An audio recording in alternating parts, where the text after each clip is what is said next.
सूत जी महाराज कहते हैं महात्माओं, अब सुनो। जब राजा ने धन दे दिया, बनिया अपने धन को एकत्रित किया, जिसे सोचा नगर की तरफ चलूं, तब तक ठाकुर जी ने मन में विचार किया, जब तक यह जेल में था तो मेरा बड़ा हाव व्रत कर रहा था। देखिए इसका अंतःकरण साफ हुआ कि नहीं।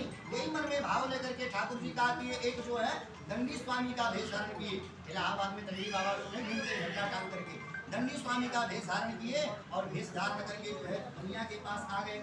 और बनिया के पास आए, बनिया देखते ही ठाकुर जी को प्रणाम किया और प्रणाम करने के कर लिया। ठाकुर जी ने पूछा, कहा सेठ जी, लग रहा है वो कमाई धमाई हुआ है। अब जो है बनिया मन में विचार किया, अगर सही बात बता दूंगा बाबा कहेंगे कुछ नहीं करो, गंगा जी के किनारे हो 11 रुपया का उदल में करो।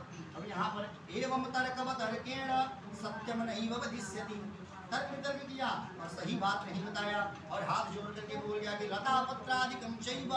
हे बाबा देखिए मैं बनिया के जात हूँ, सब लता पत्र यानी जीरा जमाइन तेजपाता भरा हुआ है, कहाँ सोना चांदी रहेगा।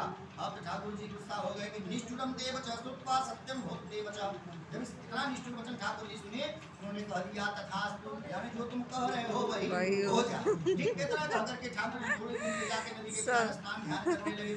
सब तेजपात हो गए, सारा वही सब हो गया। होकर के आया और जब नाव की तरफ देखा तो बात देख रहा कि बरतते तरढ़ ममा, नाव ऊपर तैर रही थी। तुरंत गया, पर्दा हटाया, देखा सगरी तेजपाता भरा हुआ है। बनिया बेहोश हो गया। दामाद नदी से जल लेकर के छिड़काव किया। बनिया को जब चेतना हुई, बनिया लगा रोने। ठीक दामाद ने कहा पिताजी रोइए मत, एक काम करिए उन्हीं बाबा के पास चलिए। अब बनिया क्या किया, दौड़ करके भगवान के चरणों में आकर के गिर पड़ा। बोल गया सरकार मैं आपको पहचान नहीं पाया, सरकार मैं पापी हूँ, मुझे क्षमा कर दीजिए। देखिए गीता में भगवान अर्जुन से कहते हैं कि अर्जुन कोई कितना हो बड़ा पापी हो, जीवन भर पाप किया हो, अगर एक बार मेरी शरण में आ गया और बोल दिया सरकार में पाप करता था, आज के बाद मैं कोई पाप नहीं करूंगा, ठीक तो हे अर्जुन मैं उसके सारे पापों को समाप्त कर देता हूँ।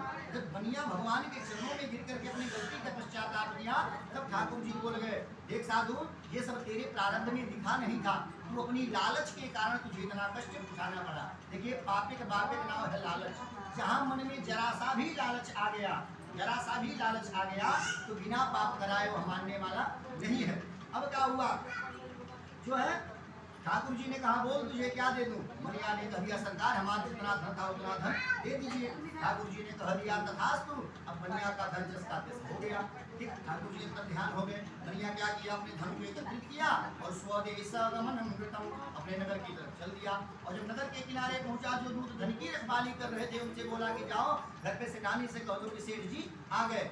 ठीक अब जो है तो सैनिक चल दिया। अब जब सैनिक घर पे आया तो गजबे से चल रहा है, माई बेटी दोनों लोग बैठ करके भगवान के कथा सुन रही थी।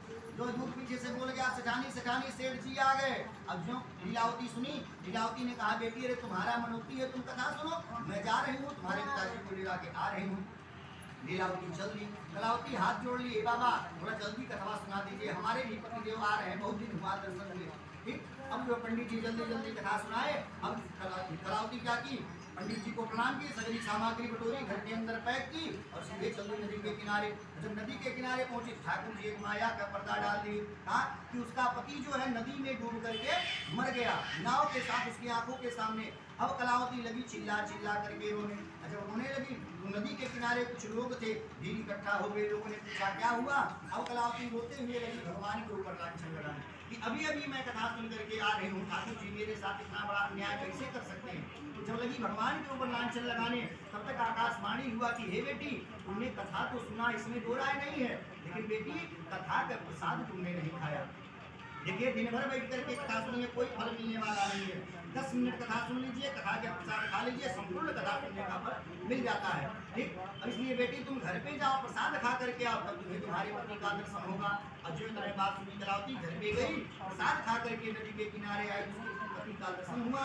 बनिया नदी के किनारे जो सत्यनारायण भगवान की कथा सुना। कथा सुनने के प्रभाव से बनिया को दोबारा धन और पति की प्राप्ति हुई और ये लोग जानते सत्यम ब्रह्म लोग, इस लोक में बनिया सुख को भोग करके भगवान के लोक को चला गया। बोलिए वृंदावन बिहारी लाल की जय, भगवान की जय।